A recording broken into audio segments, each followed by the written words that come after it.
வணக்கம். தமிழ் வெற்றிலை சமையலுக்குள்ளே போகலாம் வாங்க. நம்மளோட சேனலில் நீங்கள் ஃபஸ்ட் டைமாக பார்க்குறீங்க அப்படின்னா சப்ஸ்கிரைப் பண்ணுங்கள். பக்கத்தில் இருக்க பெல் சிம்பிளை கிளிக் பண்ணிடுங்க. ஆல் பட்டனையும் செலக்ட் பண்ணி விட்டுருங்க ஃப்ரெண்ட்ஸ். அப்போ தான் நான் தினம் போடுற வீடியோ உங்களுக்கு நோட்டிஃபிகேஷனில் வரும். வாங்க வீடியோக்குள்ளே போகலாம். இன்றைக்கி நம்ம சூப்பரான ஒரு பிரியாணி ரெசிபி பார்க்க போகிறோம். என்ன அப்படின்னா சிக்கன் டிக்கா பிரியாணி எப்படி பண்ணலான்னு பார்க்கலாம். அதுக்கு 300 கிராம் அளவுள்ள சிக்கனை நல்லா கழுவி சுத்தம் பண்ணி எடுத்து வச்சுருக்கேன். 1 ஸ்பூன் அளவு காஷ்மீரி சில்லி பவுடர், 2 ஸ்பூன் அளவு கெட்டி புளிக்காத தயிர், 1 ஸ்பூன் அளவு இஞ்சி பூண்டு விழுது, 1/4 ஸ்பூன் அளவு மஞ்சள் தூள், தேவையான அளவு உப்பு, 1/2 ஸ்பூன் அளவு கரம் மசாலா. இப்போ இது எல்லாத்தையும் சேர்த்திட்டு நல்லா நம்ம கலந்து விட்டுக்கலாம். நல்லா கலந்ததுக்கப்புறமா 1/2 மூடி அளவு லெமன் பிழிஞ்சிக்கலாம்.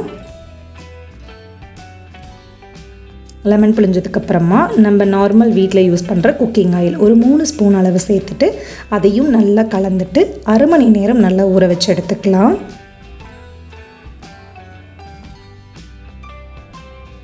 பேன் ஹீட் பண்ணியாச்சு. தேவையான அளவு ஆயில் சேர்த்துக்கலாம். சிக்கன் பொரிக்கிற அளவு சிக்கன் நம்ம கலந்து வச்சுருந்த சிக்கனை உள்ளே சேர்த்துக்கலாம்.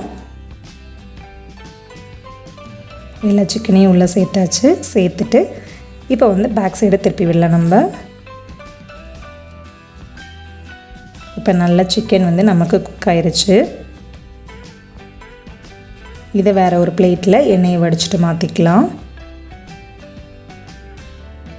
அதே எண்ணெயிலேயே இப்போ நம்ம தேவையான அளவு மசாலா ரெடி பண்ணிக்கலாம்.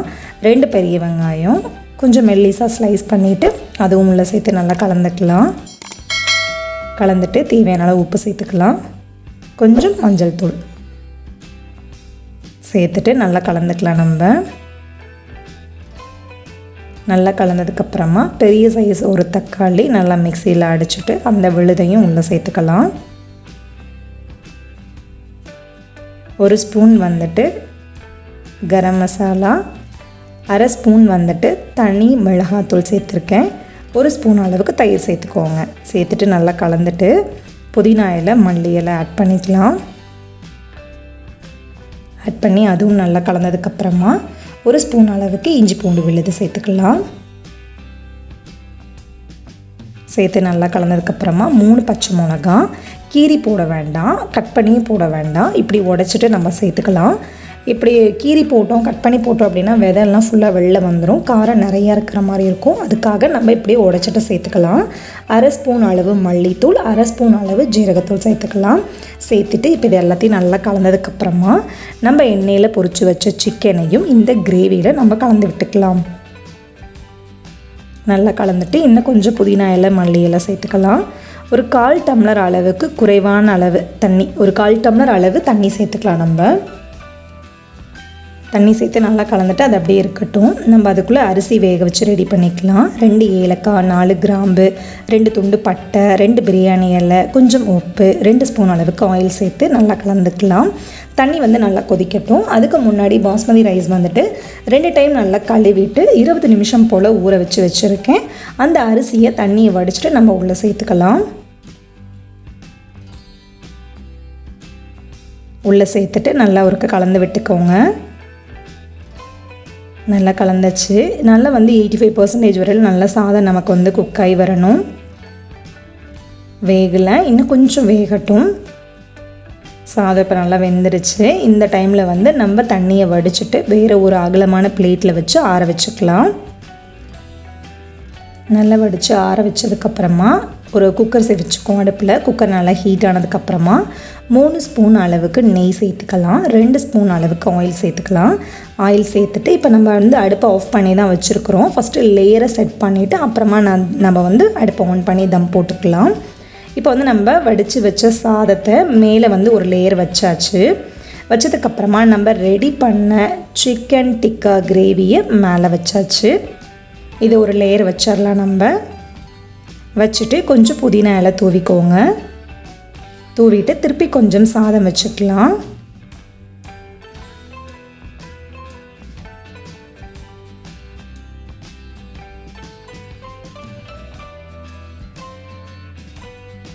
சாதம் வச்சு நல்லா சாதம் வச்சதுக்கப்புறமா திருப்பி ஒரு லேயர் சிக்கன் கிரேவி வச்சுக்கலாம். உங்கள்கிட்ட இருக்க சிக்கன் கிரேவிக்கு தகுந்த மாதிரி நீங்கள் சாதத்தோட லேயர் இன்க்ரீஸ் பண்ணிக்கோங்க, கம்மி பண்ணிக்கோங்க. உங்களுக்கு எப்படி தேவைப்படுதோ அந்த மாதிரி செட் பண்ணிக்கோங்க. இப்போ வந்து கிரேவி மேலே அப்ளை பண்ணதுக்கப்புறமா திருப்பி ஒரு ரவுண்டு ஃபுல்லாக சாதம் வச்சாச்சு.